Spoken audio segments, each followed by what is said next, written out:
ஓலைச்சுவடியிலேருந்து உங்கள் ரேவதி தண்டபாணி பேசுகிறேன். நீங்கள் தடவையாக என்னுடைய வீடியோ பார்க்குறீங்கன்னா சப்ஸ்கிரைப் பண்ணுங்க. அப்போ தான் நான் போடுற வீடியோஸ் உங்களுக்கு உடனே கிடைக்கும். அன்பார்ந்த விருச்சிக ராசி, விருச்சிக லக்ன, விசாகம் 4ஆம் பாதம், அனுஷம், கேட்டை நட்சத்திர நேயர்களே, உங்களுக்கான செப்டம்பர் 2024 மாத ராசி பலன்கள். உங்கள் ராசிநாதனும் ஆறுக்குடையனுமான செவ்வாய் 8ஆம் இடமான மிதுனத்தில் மாதம் முழுவதும் சஞ்சரிக்கிறார். இது அவ்வளவு சாதகமான அமைப்பில்லை. வம்பு வழக்குகளில் இருந்து விலகி இருக்கவும், வண்டி வாகனங்கள் ஓட்டும்போது கவனமாக இருக்கவும், இரவில் வண்டி ஓட்டுவதை தவிர்ப்பது நன்மை தரும். ஸ்திர சொத்துக்கள் வகையில் பிரச்சனைகள் எதுவும் வராமல் பார்த்து கொள்ளவும். ஒரு முறைக்கு இருமுறை லீகல் ஒப்பீனியன் எடுத்து எதாக இருந்தாலும் செய்வது நன்மை தரும். 2-5 குரு 7ஆம் இடமான ரிஷபத்தில் இருந்து நன்மையை கொடுக்கிறார். பணவரவு அபரிமிதமாக இருக்கும். குடும்பத்தில் சுமூகமான சூழ்நிலை நிலவும். குடும்ப உறுப்பினர்கள் ஒத்துழைப்பர். மன மகிழ்ச்சி பெருகும். குழந்தைகள் கல்வி கேள்விகளிலும் பல வகையிலும் மேம்படுவர்.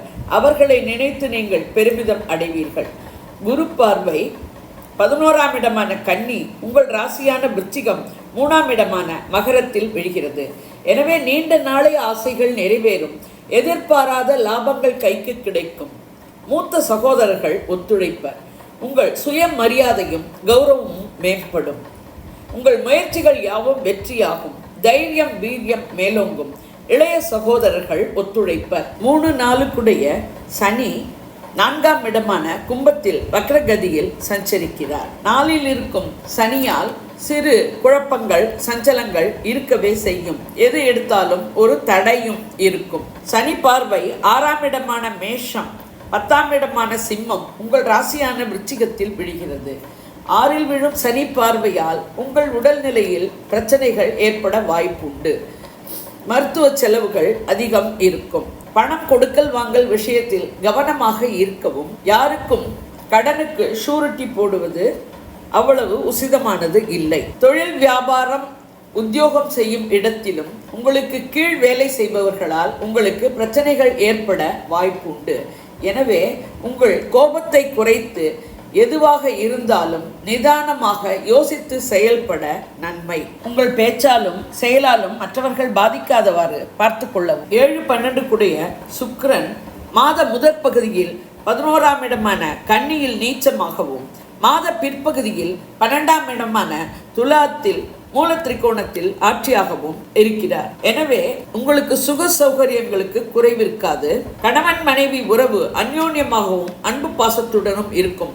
நண்பர்கள் தொழில் கூட்டாளிகள் ஒத்துழைப்பர். மாத முதற்பகுதியில் கணவன் மனைவி ஒருவருக்கொருவர் விட்டு கொடுத்து சென்று அவர்கள் விஷயத்தில் 3வது மனிதர் தலையீட்டை தவிர்ப்பது நன்மை தரும். குடும்பத்தில் விசேஷங்களாலும் கொண்டாட்டங்களாலும் உறவினர்கள் வருகையாலும் விரயங்கள் அலைச்சல்கள் இருக்கும். மாத முதற்பகுதியில் நீண்ட நாளை ஆசைகள் நிறைவேறுவதில் சிறிது தடைகள் இருக்கலாம்.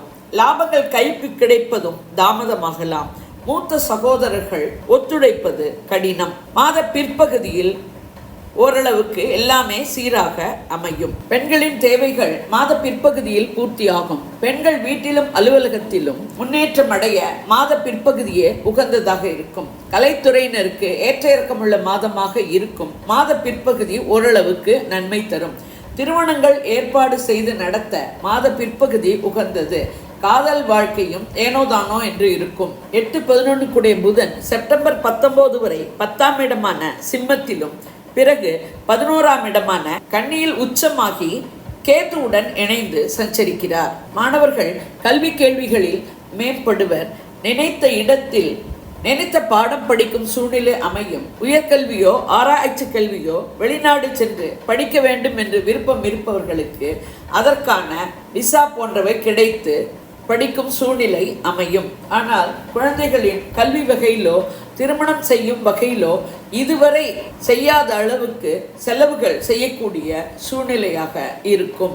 9 சந்திரன் 9ஆம் இடமான கடகத்தில் இருக்க மாதம் பிறக்கிறது. எனவே தந்தை வழி உதவியும் ஆதரவும் உண்டு.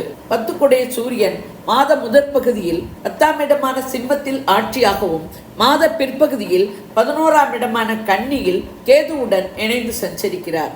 எனவே மாத முதற் பகுதி அரசியல்வாதிகளுக்கும் அரசாங்க காரியங்களுக்கும் நன்றாக இருக்கும். தொழில் வியாபார உத்தியோக வகையிலும் மாத முதற் பகுதி நன்மை தரும். பிற்பகுதியில் சிறிது சுணக்கங்கள் இருக்கவே செய்யும். அஞ்சில் இருக்கும் மீன ராகுவால் மனக்குழப்பங்கள் சஞ்சலங்கள் இருக்கலாம். 11இல் இருக்கும் கன்னி கேத்துவால் கெடுதல் எதுவும் ஏற்பட போவதில்லை. ராகு கேத்துக்களால் ஏற்படும் குழப்பங்கள் சஞ்சலங்கள் தீர தெய்வ வழிபாடு ஆன்மீக சிந்தனை இவற்றுடன் யோகா தியானம் போன்றவை கை கொடுக்கும். முருகன் வழிபாடும் ஆஞ்சநேயர் வழிபாடும் மேன்மை தரும்.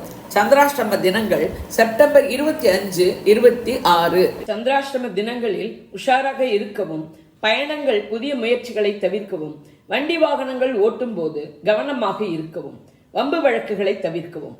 இது ஒரு பொது பலன். வாக்கிய பஞ்சாங்கப்படி சொல்லப்பட்டுள்ளது. உங்கள் பிறந்த ஜாதகம், தசை, நடப்பு புக்திப்படி பலன்கள் வேறுபடலாம். நீங்கள் இதே லக்னமானால் இந்த ராசிக்கான பலனையே எடுத்துக்கொள்ளலாம். வேறு லக்னமானால் உங்கள் லக்னம் விழும் ராசியின் பலனை எடுத்து ஒப்பிட்டு கொள்ளவும். நான் கொடுத்த இந்த வீடியோ உங்களுக்கு பிடிச்சிருக்கும்னு நினைக்கிறேன். பிடிச்சிருந்ததுன்னா லைக் பண்ணுங்க, ஷேர் பண்ணுங்க, கமெண்ட் பண்ணுங்க. நன்றி, வணக்கம்.